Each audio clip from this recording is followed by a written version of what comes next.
Have you ever asked yourself, how do I read the Bible? Perhaps you just joined a new church or you want to grow spiritually.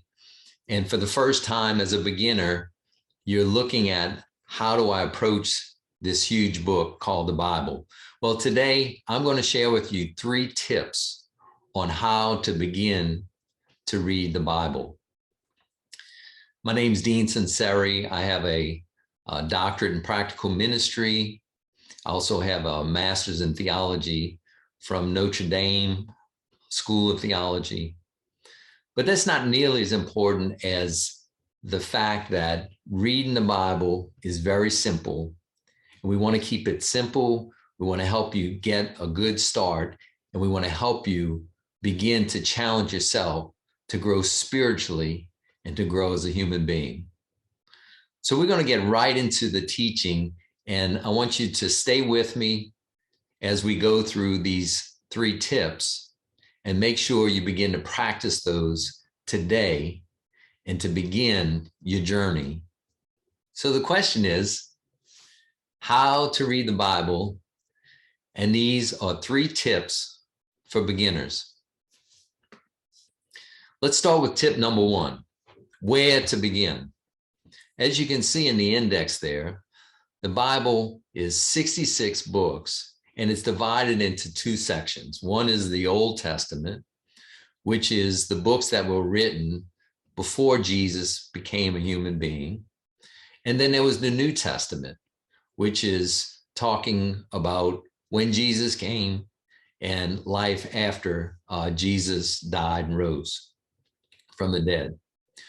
Tip number 1 is begin in the Gospels, reading Matthew, Mark, Luke, and John. As you go through your index, for right now, I want you to skip the Old Testament, go to the New Testament, and the first book in the New Testament is Matthew. Matthew, Mark, Luke, and John are 4 basically biographies or narratives of Jesus' life. The entire scripture, the Old and New Testament, the Bible culminates in the revelation of Jesus. And so a great place to start is his life story. My first tip is to start with Matthew and to read 1 chapter a day, beginning with Matthew chapter 1. So you would read that today. Tomorrow you would read Matthew chapter 2. The next day, Matthew chapter 3.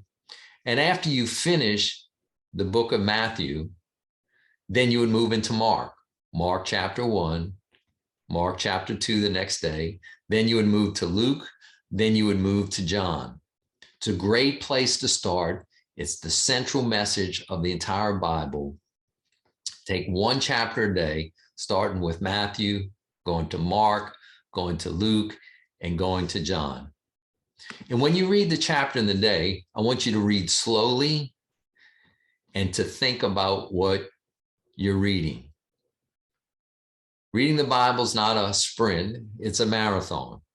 So take your time, read slowly, and chew on the thoughts and the stories that you're reading in each chapter. So that's tip number 1. Tip number 2, use your imagination. After you read the chapter once, then I want you to go back and read the chapter 1 more time. But this time, I want you to imagine yourself in the scene. I want you to imagine yourself, say, for example, in Matthew chapter 5, Jesus is teaching the Sermon on the Mount. He's teaching on the side of a hill. I want you to imagine yourself there sitting on the side of the hill, seeing Jesus. And as you read, imagine him reading those words and those verses to you. In using your imagination, which is part of tip number 2, is I want you to allow all your senses to imagine the scene. I want you to imagine yourself being in the scene and imagining what you would be smelling in that scene, what you're seeing in that scene, what you're hearing, how you're feeling, whether it's warm or cool. And I want you to use as many of your senses as possible through your imagination to being in that scene. And number three, I want you to see yourself as one of the characters in the scene. Say, for example, Jesus is healing the blind man. Perhaps you're the blind man. And I want you to imagine yourself dialoguing with him, hearing the words that are recorded in the Bible, hear him saying that to you, you experiencing blindness and being given sight, and how you would feel about that. Use your imagination to fully enter into the scene so that you can get a deeper experience and encounter of the Bible. Tip number three is I want you to get your journal out, and I want you to answer these three questions. Number one, what is the message that stands out or is highlighted from the chapter? When you read the chapter, there's going to be a message, a sentence, a scene, an encounter that is highlighted. What I mean by that, it comes off the page and you're in tune with it, and it's like it's speaking to you. I want you to write down what that is. So going back to the example of the blind man, you had the whole chapter, him speaking to the blind man, eyes open, and then his eyes were suddenly open and he began to see things more clearly. Well, maybe that was highlighted for you, and I want you to write that down. There's going to be something from the chapter that's highlighted to you. Write that down. Number two, I want you to answer the question, what is a personal issue, a situation that I am dealing with right now?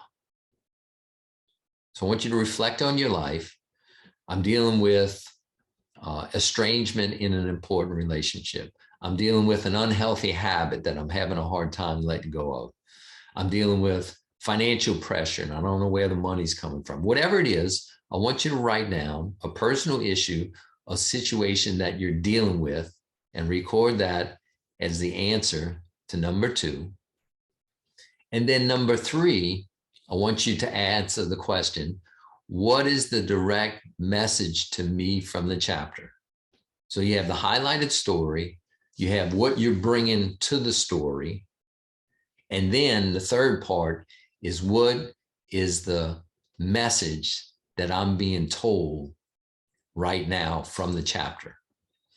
It might be, as Jesus told Jairus, he said, don't be afraid, only believe. And that was highlighted. And that's his word to you in this financial time of struggle, that you're hearing him say to you, don't be afraid, only believe. Don't be afraid, only believe.